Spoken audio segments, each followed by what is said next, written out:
Welcome back to वाणिज्य educator. मैं मुस्कान चौरसिया और हम आज स्टार्ट करने जा रहे हैं analysis of financial statement.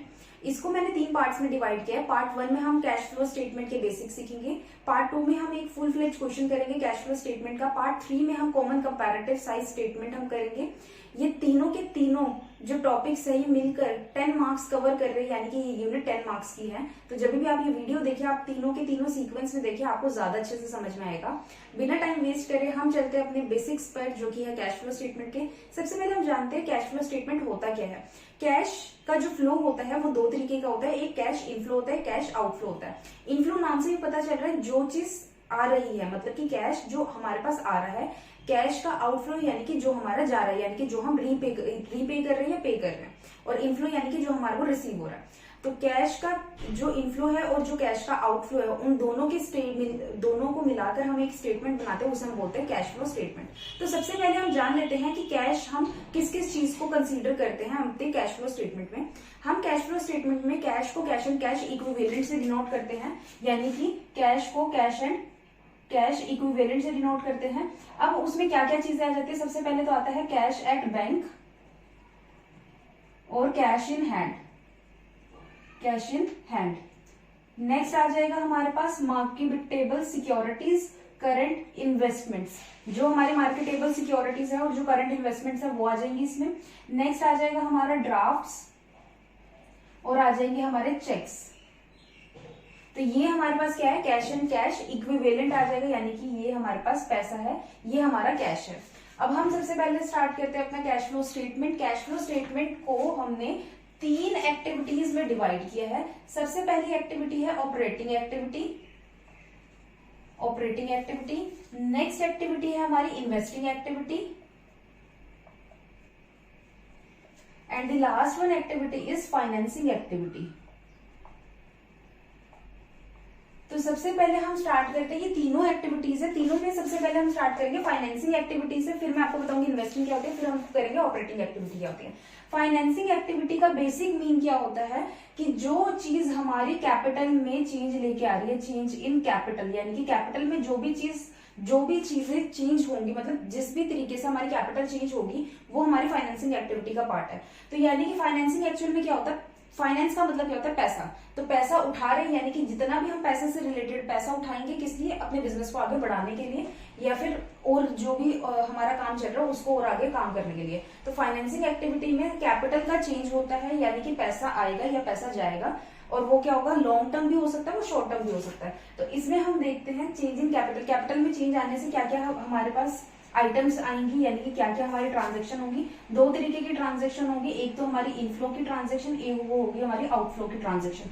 Inflow की ट्रांजैक्शन ऑब्वियसली बात है प्लस में आ जाएगी, जब पैसा आएगा तो प्लस हो जाएगा, जब आउटफ्लो पैसा जाएगा तो वो माइनस हो जाएगा। तो सबसे पहले क्योंकि हमारे कैपिटल में जो है वो चेंज आ रहा है, सबसे पहले कैपिटल में चेंज कैसे आएगा। कैपिटल हमारी 2 तरीके की होती है, एक तो होती है हमारी ओन्ड कैपिटल, एक होती है हमारी बोरोड कैपिटल। ओन्ड कैपिटल में हम शेयर्स को लेके चलते हैं और बोरोड कैपिटल में हम डेट्स को लेके चलते हैं या फिर लोन को लेके चलते हैं। तो हम सबसे पहले क्या लेके चलेंगे, इनफ्लो क्या है, या तो हम अपने शेयर्स को इशू कर रहे हैं, शेयर को इशू करेंगे तो हमारे पास पैसा आ जाएगा। नेक्स्ट, या तो हम क्या कर रहे हैं, अपने डेट्स को इशू कर रहे हैं, यानी कि डिबेंचर इशू कर रहे हैं, तो हमारे पास पैसा क्या होगा, आ जाएगा। आउटफ्लो क्या होगा हमारा, जब हम रीपे करेंगे शेयर, रीपेमेंट ऑफ शेयर, तो हमारे क्या होगा, पैसा जाएगा, यानी कि माइनस में चला जाएगा। ऐसे ही हम रिडम्पशन करेंगे डिबेंचर की या रीपे करेंगे डिबेंचर्स को, तो हमारा पैसा क्या होगा, चला जाएगा, यानी कि ये हमारा नेगेटिव साइड में चला जाएगा। इसी तरीके से ये तो होगी हमारी लॉन्ग टर्म की बात, क्योंकि हम कैपिटल में जब भी हम लॉन्ग टर्म पैसा उठाएंगे तो वो यहाँ पे आ जाएगा। साथ ही शॉर्ट टर्म भी हम लेके चलते हैं, जैसे कि बैंक ओवरड्राफ्ट। बैंक ओवरड्राफ्ट अगर हमारे बढ़ रहे हैं तो हमारा क्या होगा, कैश का इनफ्लो होगा। बैंक ओवरड्राफ्ट क्या होता है, जब हमने क्या किया, अपने बैंक में से ज्यादा पैसे विड्रॉन कर लिए। जब हम पैसे ज्यादा विड्रॉन करेंगे तो हमारे पास पैसा आ जाएगा। और ऐसे ही अगर हमारा बैंक ओवरड्राफ्ट जो है वो कम होगा, डिक्रीज होगा, इसका मतलब क्या, हम पे कर रहे हैं तभी हमारा बैंक ओवरड्राफ्ट क्या हो रहा है, कम हो रहा है। ऐसे ही आता है कैश क्रेडिट। कैश क्रेडिट हम क्या करते हैं, उधार पे उठा लेते हैं पैसा, तो उधार पे अगर हम पैसा उठाएंगे तो कैश क्रेडिट बढ़ेगा, तो वो हमारा क्या हो जाएगा, कैश का इनफ्लो हो जाएगा। ऐसे ही कैश क्रेडिट अगर हमारा जो है कम हो रहा है, तो यानी कि इसका मतलब कि हम पे कर रहे हैं, तो वो कहाँ चला जाएगा, आउटफ्लो की साइड। अब हमने क्योंकि अपने शेयर्स और डिबेंचर्स को इशू करा है, क्योंकि फाइनेंसिंग की एक्टिविटी है, यानी फाइनेंसिंग का मतलब क्या है, पैसा हम उधार पे उठा रहे हैं। पैसा उधार पे उठाएंगे तो हम इंटरेस्ट को और हम अपने डिविडेंड को पे भी करेंगे। तो हमारे को इस एक्टिविटी में हम क्या करते हैं, रीपेमेंट करते हैं किसकी, जो हमने शेयर्स इशू करे हैं और जो हमने डिबेंचर्स इशू करे हैं। तो यानी कि इंटरेस्ट पेड यहाँ पे चला जाएगा, इंटरेस्ट पेड, और यहाँ पे चला जाएगा डिविडेंड पेड। डिविडेंड कोई भी हो सकता है हमारा, डिविडेंड पेड। डिविडेंड भी दो तरीके से हो सकता है, या तो इंटरिम होगा या फिर होगा हमारा प्रपोज्ड। कोई भी जो डिविडेंड होगा वो हमारा इधर की साइड आ जाएगा आउटफ्लो में। तो यानी कि आउटफ्लो की एक्टिविटी में हमारे ये पार्ट्स आ जाएंगे, इनफ्लो में ये आ जाएंगे। ये ध्यान रखना, फाइनेंसिंग एक्टिविटी यानी कि पैसा आप उठा रहे हो, पैसा आप उठाओगे किस फॉर्म में, या तो लॉन्ग टर्म पैसा उठाओगे, शॉर्ट टर्म उठाओगे। और हमारे कैपिटल में चेंज भी आता है इससे, जिसमें क्या है, या तो हम लोग क्या करेंगे ओन्ड कैपिटल लेंगे, या फिर हम क्या लेंगे बोरोड कैपिटल। ओन्ड कैपिटल में शेयर्स आता है, बोरोड कैपिटल में हमारे डिबेंचर्स और लोन आ जाते हैं। इनफ्लो जहां से हमारा पैसा आ रहा है, आउटफ्लो जहां से हमारा पैसा जा रहा है। क्योंकि फाइनेंसिंग की एक्टिविटी है, हम क्या कर रहे हैं, पैसा उठा रहे हैं उधार पे, तो हमारे को रीपे करना पड़ेगा इंटरेस्ट और डिविडेंड। ये दो एक्स्ट्रा एंट्री है। प्लस इसमें क्या है, शेयर्स इशू कर रहे हैं, डिबेंचर इशू कर रहे हैं, बैंक ओवरड्राफ्ट आपके बढ़ रहे हैं, कैश क्रेडिट आपके बढ़ रहे हैं। तो ये इनफ्लो हो गया। इसका ऑपोजिट अगर आप रीपे करोगे, यानी कि रीपे करोगे या फिर आपकी जो लायबिलिटी है वो कम हो रही होगी, तो वो आउटफ्लो में चला जाएगा। तो ये तो थी हमारी फाइनेंसिंग एक्टिविटी। अब आती है आपकी इन्वेस्टिंग एक्टिविटी। इन्वेस्टिंग क्या होता है, आप इन्वेस्ट कर रहे हो पैसा, पैसे को कहीं लगा रहे हो ताकि आपको फ्यूचर में पैसा जनरेट हो सके। तो यानी कि यहाँ पे आप क्या करोगे, इनकम, यहाँ पे इनकम रिसीव करोगे और यहाँ पे एक्सपेंस को पे ऑफ करोगे, क्योंकि आपके लिए एक्सपेंस बन जाएगा ना जब आप शेयर्स या डिबेंचर्स को इशू करोगे। तो ये आपके एक्सपेंस, यहाँ पे आपके एक्सपेंस चले जाएंगे, यहाँ पे आपकी इनकम चली जाएगी।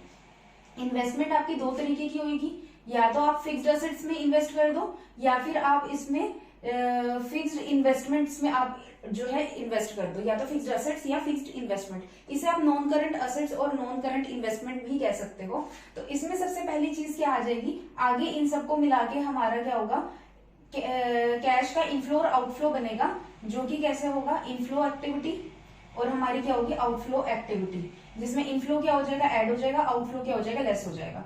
क्योंकि हम फिक्स्ड एसेट्स अगर परचेज करते हैं, परचेज करेंगे तो क्या होगा, हमारा आउटफ्लो होगा, यानी कि पैसा हमारे हाथ से जाएगा। तो परचेज अगर आप करते हो, परचेज ऑफ फिक्स्ड एसेट्स या फिक्स्ड इन्वेस्टमेंट, तो वो क्या होगा, नेगेटिव साइड चला जाएगा। लेकिन अगर आप सेल करते हो, सेल ऑफ फिक्स्ड एसेट्स या फिर फिक्स्ड इन्वेस्टमेंट, तो आपके पास पैसा आ जाएगा, इसलिए वो क्या हो जाएगा, प्लस हो जाएगा।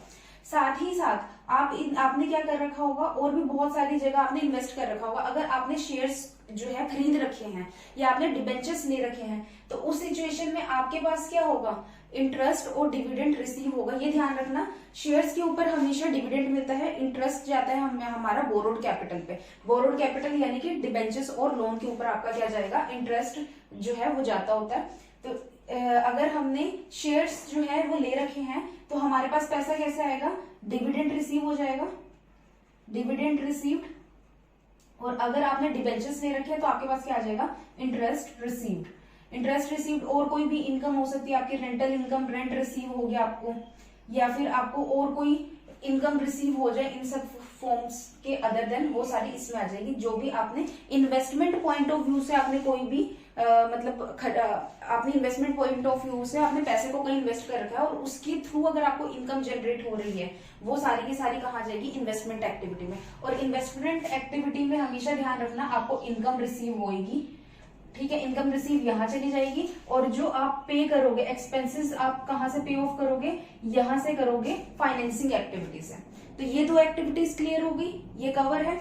इसके बाद आती है हमारे पास ऑपरेटिंग एक्टिविटी। ऑपरेटिंग एक्टिविटी को मैंने 4 पार्ट्स में डिवाइड किया है, और आप 4 पार्ट से ही करना, ताकि आपकी कोई भी जो एक भी एंट्री है वो आपकी स्किप ना हो। सबसे पहले हम लेके चलेंगे इसमें net profit before tax, next आएगा cash before working capital, next आ जाएगा हमारे पास कैश फ्रॉम ऑपरेशन, उसके बाद आ जाएगा हमारे पास नेट कैश फ्रॉम ऑपरेशन। तो मैं इसको 1 मार्क कर लेती हूँ, 2 मार्क कर लेती हूँ, 3 मार्क कर लेती हूँ, 4 मार्क कर लेती हूँ। अब मैं आपको बताती हूँ कि इसमें क्या क्या आइटम्स हम लेके चलेंगे। अगर मुझे अपनी फर्स्ट आइटम निकालनी है नेट प्रॉफिट बिफोर टैक्स, तो हमारे को क्या क्या आइटम सबसे पहले लेनी होगी। नेट प्रॉफिट आपको करंट ईयर का दे रखा होगा, उसमें आप 4 आइटम्स को ऐड कर लोगे। 4 आइटम्स क्या है, ऐड करनी है। सबसे पहले आएगा ट्रांसफर टू रिजर्व, फिर इसमें आ जाएगा इंटरम डिविडेंड ऐड हो जाएगा, इसमें ऐड हो जाएगा प्रपोज डिविडेंड, इसी में ही ऐड हो जाएगा प्रपोज टैक्स। तो ये चारों आइटम जैसे ही ऐड हो जाएगी करंट ईयर में, वैसे ही हमारे पास ये अमाउंट एक आएगी इन चारों को ऐड करके, उसमें से मैं डिडक्ट कर दूंगी refund of tax. Refund of tax, जो आपने टैक्स पे कर रखा होगा उसमें से कुछ रिफंड मिलेगा, वो लेस हो जाएगा। तो हमारे पास एक नेट अमाउंट निकल के आएगी जो कि होगी हमारी नेट प्रॉफिट बिफोर टैक्स, जो कि हमारा फर्स्ट पार्ट कवर हो जाएगा। यहां से हमारा जो परफॉर्मेंस स्टार्ट होता है, और ये आपको वर्किंग नोट में करके दिखाना होगा, ये वर्किंग नोट का पार्ट है, ठीक है। फिर आते हैं हमारा सेकंड वाला। सेकंड में हम क्या करेंगे, नेट प्रॉफिट बिफोर टैक्स में हम कुछ नॉन कैश और साथ ही नॉन ऑपरेटिंग आइटम्स को लेके चलेंगे, जिसमें कि हम लोग सबसे पहले लेके चलेंगे नॉन कैश में जो भी आप पेमेंट करोगे, नॉन कैश पेमेंट जो होगी वो एड ऑन हो जाएगी। ऐड कर देंगे नॉन कैश पेमेंट और नॉन ऑपरेटिंग पेमेंट। तो जिसमें हम जैसे कि लेके चलते हैं depreciation, amortisation, loss on sale of fixed assets. साथ ही हम लेके चल लेते हैं अपना कोई भी हमारा प्रोविजन जो बन रहा है, प्रोविजन फॉर डाउटफुल डेट्स। तो ये सारी आइटम्स जो होगी हमारी नॉन कैश की होगी। प्लस इसमें हम पेमेंट को भी लेके चलते हैं। पेमेंट कौन सी, जितनी हमने पेमेंट्स फाइनेंसिंग एक्टिविटी की यहाँ पे की थी, और वो क्या क्या थी, हमने किया था इंटरेस्ट पे किया था, हमने डिविडेंड पे किया था। ये थी हमारी non cash and non operating items जो कि हमने ऐड करनी थी। अब हम लेस कर देंगे साथ ही जो भी नॉन कैश और नॉन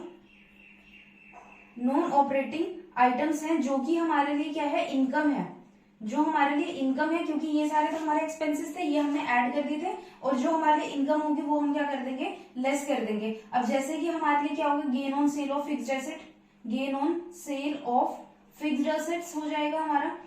साथ ही हमारे को कोई भी हमारी जो प्रोविजन है, provision decrease in provision for doubtful debts, ये हमारे लिए एक तरीके से इनकम हो जाएगी। साथ में हमारी इनकम क्या थी, जो हमने इन्वेस्टिंग एक्टिविटी में करी थी, interest received, dividend received, rent received, ये हमारी अदर इनकम भी यहाँ पे चली जाएगी, जिसमें हमारा डिविडेंड रिसीव्ड आ जाएगा, इंटरेस्ट रिसीव्ड आ जाएगा, और हमारा रेंट रिसीव्ड आ जाएगा, और भी बहुत सारी चीजें जो भी हमारी इन्वेस्टमेंट को बढ़ा रहे होंगे वो सारी चीजें यहाँ आ जाएगी। इन सब को मतलब कि हमारे पास जो पहले प्रॉफिट आया था नेट प्रॉफिट बिफोर टैक्स, उसमें हमने ऐड कर दिया ये सारे के सारे एक्सपेंसेस जो कि हमारे नॉन कैश और नॉन ऑपरेटिंग आइटम्स थी। इसी में ही हमने लेस कर दिया जो कि हमारे non cash non operating income थी। उसके बाद हमारी एक अमाउंट निकल के आएगी जो कि हमारी अमाउंट क्या होगी, कैश बिफोर वर्किंग कैपिटल। ये क्या हो जाएगी हमारी कैश बिफोर वर्किंग कैपिटल, यानी कि अभी तक हमारी वर्किंग कैपिटल का कोई भी चेंज इसमें नहीं डाला है, तो हमारे ये सेकंड पॉइंट भी कवर हो जाएगा। थर्ड पॉइंट हमारे पास क्या आएगा, जिसमें हमारा वर्किंग कैपिटल को चेंज लेंगे, हम ऐड क्या कर देंगे वर्किंग कैपिटल की आइटम्स और लेस कर देंगे वर्किंग कैपिटल की कुछ आइटम्स। एक चीज ध्यान रखना, जो भी चीज आपकी इनकम को बढ़ाएगी वो हमारी क्या हो जाएगी, लेस हो जाएगी। जो भी हमारी इनकम को कम करेगी वो हमारी क्या हो जाएगी, ऐड हो जाएगी। तो यानी कि इनकम को हमारी जो कम करेगी वो क्या चीज होगी, जैसे कि हमारी करंट लायबिलिटी अगर बढ़ रही है तो वो हमारी इनकम को कम कर रही है, वो ऐड हो जाएगी। और जो हमारी इनकम को बढ़ाएगी वो हमारी जो हमारी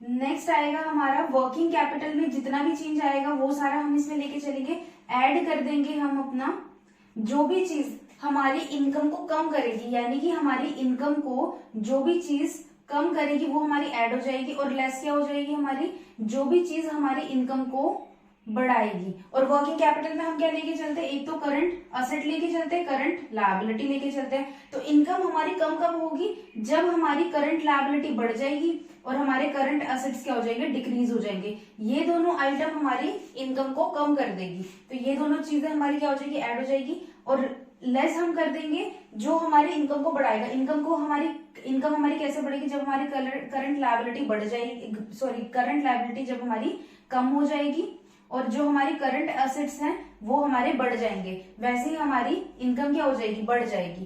तो जब हम इन दोनों का ट्रीटमेंट कर देंगे कैश बिफोर वर्किंग कैपिटल में से, तो हमारे पास एक अमाउंट निकल के आएगी। वो अमाउंट क्या होगी, cash from operation. Cash from operation हो जाएगा, जो कि हमारा थर्ड पॉइंट कवर हो जाएगा, यानी कि हमारा थर्ड पॉइंट निकल के आ जाएगा। अब फोर्थ पॉइंट की बात रही, फोर्थ पॉइंट में दोनों में कोई डिफरेंस नहीं है, कैश फ्रॉम ऑपरेशन और यहाँ पे आ रहा है net cash from operation. Net cash from operation क्या होगा, सिर्फ आपने डिडक्ट कर देना है जो कि आपने टैक्स पे किया होगा। टैक्स पेड जब आप डिडक्ट कर दोगे कैश फ्रॉम ऑपरेशन में से, यानी कि इस वाली अमाउंट में से, तो आपके पास नेट कैश फ्रॉम ऑपरेशन निकल के आ जाएगा, जो कि क्या होगा, आपका ऑपरेटिंग एक्टिविटी का प्रॉफिट हो जाएगा, जिसे हम ए कंसीडर कर देंगे। और इन सारी की सारी आइटम्स को ऐड और लेस करने के बाद आपका एक प्रॉफिट निकल के आ जाएगा, जो कि क्या होगा, प्रॉफिट फ्रॉम इन्वेस्टिंग एक्टिविटी, जिसे हम बी कंसीडर कर देंगे। ये सारी आइटम्स को ऐड और लेस करने के बाद एक प्रॉफिट निकल के आएगा, जो प्रॉफिट फ्रॉम फाइनेंसिंग एक्टिविटी होगा, जिसे हम सी कंसीडर करेंगे। तो लास्ट में ए प्लस बी प्लस सी, अगर आप इन तीनों को ऐड करोगे एक अमाउंट यहाँ पे निकल के आएगी, और उसमें क्या करोगे, आप ऐड कर दोगे कैश एंड कैश, जो कि होगा आपका कैश एंड कैश इक्विवेलेंट, जो कि होगा आपका ओपनिंग का कैश एंड कैश जब आप ऐड कर दोगे, तो यहाँ पे जो अमाउंट निकल के आएगी वो cash and cash equivalent closing की होगी, यानी क्लोजिंग का कैश आपका निकल के आ जाएगा। और ये आपके क्वेश्चन में मेंशन होगा। क्वेश्चन में आप चेक करना, जब आपका ए प्लस बी प्लस सी जो निकल के आया, उस अमाउंट में जब आप ओपनिंग का कैश एंड कैश ऐड करते हो, तो क्या आपका वो अमाउंट आ रही है जो कि कैश एंड कैश क्लोजिंग का आपकी बुक में दिया हुआ है। अगर आपका निकल के आ रहा है, तो यानी कि आपका जो क्वेश्चन है वो बिल्कुल ठीक है। तो ये जो था, ये प्रोफोर्मा था। आप ये सारी की सारी आइटम्स को अच्छे से समझ के, अच्छे से ध्यान रख के एक बार प्रोफोर्मा पढ़ना, आपको प्रोफोर्मा प्रॉपरली अच्छे से याद हो जाएगा। अगर आपको ये वीडियो अच्छी लगी तो लाइक शेयर एंड कमेंट करना। नेक्स्ट वीडियो साथ ही मैंने अपलोड कर रखी है, जो कि है प्रैक्टिकल क्वेश्चन की, आप साथ के साथ देखें, आपको ज्यादा अच्छे से समझ में आएगा। 15 मिनट्स की वो वीडियो है, आप उस प्रॉपर फुल फ्लेज क्वेश्चन को ध्यान से समझना, आपको बहुत अच्छे से समझ में आएगा। Thank you, thanks for watching.